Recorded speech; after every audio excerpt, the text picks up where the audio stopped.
Kalau menurut Adil ya Mas Pasya itu suami yang baik, terus juga penyayang, terus juga sabar ya. Mungkin ngelihat istrinya kan waktu itu mungkin Adil waktu itu usianya masih umur 22 tahun ya. Tapi mungkin Mas Pasya bisa ngertiin Adel pada saat itu gitu kan. Padahal mungkin 22 tahun tuh usia yang lagi pengen ini pengen itu.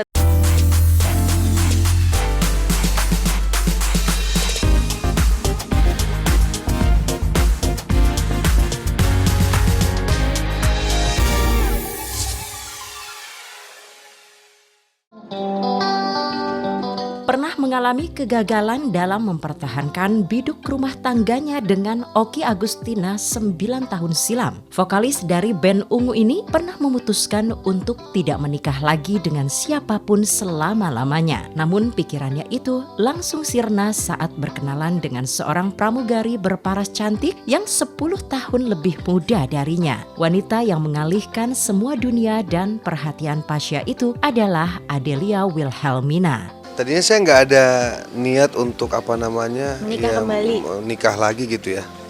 Saya pikir udah cukup lah. Tapi nggak bisa lah, laki-laki kan harus punya pendamping. Ya belum ada niat lah sama sekali. Karena saya pikir anak saya juga udah 3 kan waktu itu kan. Udahlah cukup ngegedein aja anak-anak lah gitu kan. Dan saya juga lagi nikmatin bener-bener sendiri itu gitu kan, lagi nikmatin Pacarnya ya? Lagi nikmatin banget sama temen kumpul-kumpul gitu kan, kemana gitu. Ya udah sampai ketemu Teh Adel. Akhirnya Mungkin kalau saya nggak ketemu Teh Adel mungkin saya nggak nikah, mungkin Pacaran belum aja nikah. paling. Mungkin pacaran aja gitu kan. Kayak gitu. Awalnya Pasya yang dulu masih aktif menjadi vokalis band Ungu tengah melakukan proyek musik dengan seorang teman. Di tengah obrolan itu, temannya yang juga berteman baik dengan Adele memberikan pin BB Adele kepada Pasya dengan maksud untuk menjodohkannya dengan Adele. Pasya yang masih sungkan dan gengsi akhirnya mencoba menghubungi Adele via BlackBerry Messenger. Hatinya berubah menjadi penasaran tatkala melihat foto profil Adele yang sangat cantik. Jadi gini, temannya Teh Adel tuh minta saya bikinin lagu, saya bikinin album. Nah nanti istilahnya bercandanya dia, nanti gue kenalin deh sama temen gue katanya gitu. Baik, bla bla bla, segala macam iklannya segala macam. Nah, saya pikir juga itu cuma angin lalu gitu kan, tapi dia benar ngasih nomor teleponnya Teh Adel. Waktu itu masih zaman BB ya. BB juga kasih nomor pin BB-nya gitu-gitu kan, ya udah. Nah, setelah itu ya udah saya coba Ketemuan.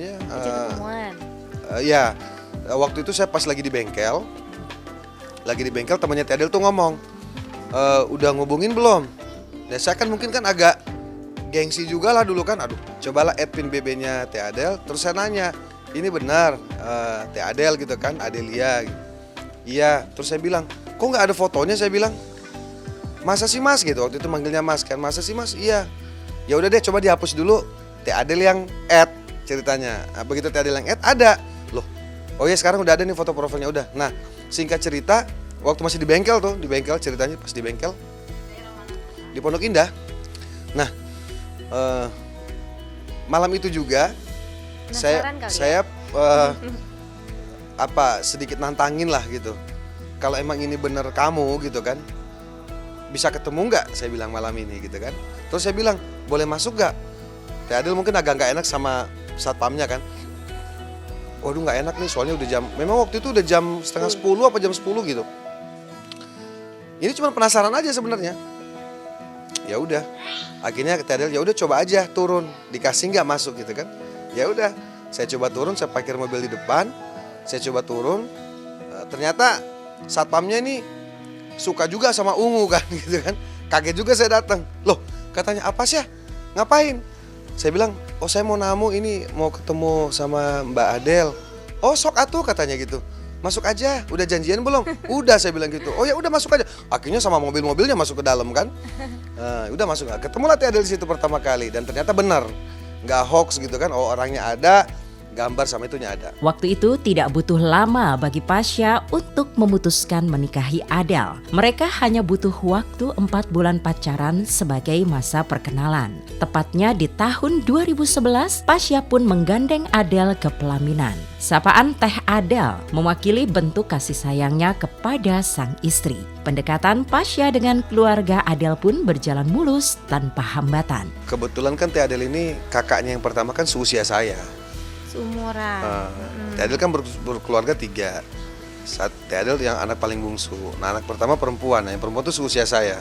Yang kedua laki-laki itu usianya setahun apa 2 tahun di bawah saya gitu kan. Jadi komunikasinya nggak terlalu sulit gitu loh. Kalau Teh Adele kan jaraknya 10 tahun sama saya gitu kan. Terus sama kakaknya juga jarak 10 tahun. Jadi ketemu kakaknya juga langsung asik gitu kan. Jadi saya coba untuk menyesuaikan, alhamdulillah diterimalah di keluarganya Teh Adele. Kalau menurut Adele ya Mas Pasha itu suami yang baik, terus juga penyayang, terus juga sabar ya. Mungkin ngelihat istrinya kan waktu itu mungkin Adele waktu itu usianya masih umur 22 tahun ya. Tapi mungkin Mas Pasha bisa ngertiin Adele pada saat itu gitu kan. Padahal mungkin 22 tahun tuh usia yang lagi pengen ini pengen itu. Tapi ya senang aja punya punya orang yang deket, terus juga jadi suami yang bisa ngebimbing Adele sampai sekarang gitu kan. Punya anak-anak 4 banyak gitu kan. Alhamdulillah perjalanan, terus juga anak banyak, rezeki juga banyak, alhamdulillah. Terus juga rumah tangga yang penting adem-adem ya sayangnya. Yeah. Di balik karismanya sebagai seorang bintang pop yang bersinar dan jiwa kepemimpinannya yang saat ini menjabat sebagai wakil wali kota Palu, tentulah Pasha memiliki 2 sifat yang dominan di mata Adele. Sebagai seorang yang dibesarkan dengan musik dan lirik, Pasha adalah sosok yang romantis, yang selalu memperhatikan istri dan keempat jagoannya. Akan tetapi, sifatnya sebagai seorang pemimpin juga membuatnya sangat melindungi keluarganya. Sifat inilah yang membuat Pasha terkesan bawel kepadanya. Teh Adele tuh kalau kita bicara intensitas siapa yang lebih banyak menghubungi itu lebih banyak saya sebenarnya. Teh Adele tuh kalau dibiarin seharian bisa nggak nelfon. Kalau lagi jauhan misalnya, jadi harus saya ingetin gitu, harus saya yang telepon. Pagi-pagi kadang-kadang kalau misalnya saya udah ngantor, saya telepon dulu gitu kan. Kadang-kadang suka sebel kalau nggak diangkat gitu kan, kok nggak diangkat. Mungkin kan pagi-pagi biasa kan ngurus sarapan anak-anak dulu, bla bla bla misalnya gitu kan. Jadi terus biasanya saya yang bawel, kalau urusan kayak gitu saya yang bawel biasanya. Minimal kita tahu posisi terakhir di mana ya kan. Jadi bila mana ada sesuatu, kita gampang untuk. Saya bawel kalau urusan itu. Yang anterin siapa? Driver saya kan ada 2. Misalnya si A atau si B, ya udah kalau si A berarti kalau tiba-tiba perlu apa kan saya bisa hubungin si A.